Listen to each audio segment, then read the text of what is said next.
It's the heart of the community, but this little church is being demolished to make way for a high-rise development. Approved by the Anglican Church itself, it's causing an unholy row among the flock.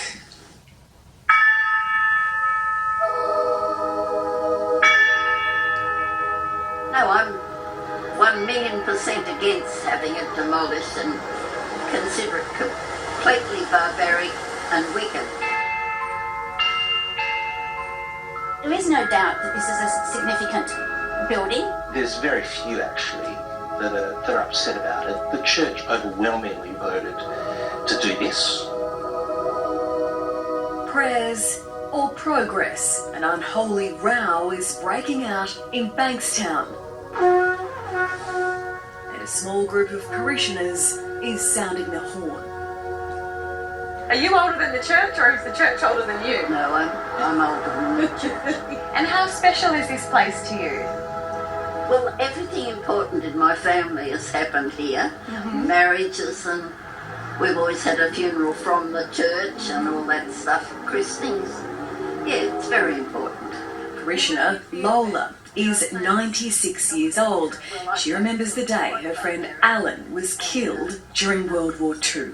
He's one of several fallen diggers honoured inside the church walls. And do you remember the day you found out? Oh God, yes I do. I remember that. I thought the floor would melt underneath me. The little church is said to be knocked to the ground to make way for high-rise development, 22 stories. Local parishioner Bing is leading the charge to save it.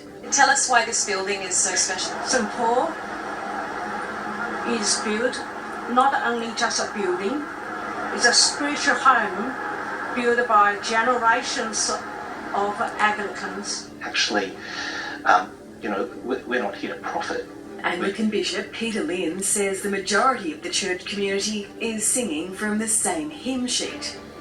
We've outgrown the current space, but the community has also outgrown the current space. The foundation stone of St Paul's Anglican Church in Bankstown was laid in 1938. It was the community which raised the funds to see its completion in the 1960s.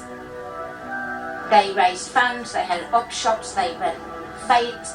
I've seen the photos of the jam. The jam. Yeah. They built it, and this wasn't a wealthy community. Sue Rosen is a historian who has quite literally written a book on local heritage.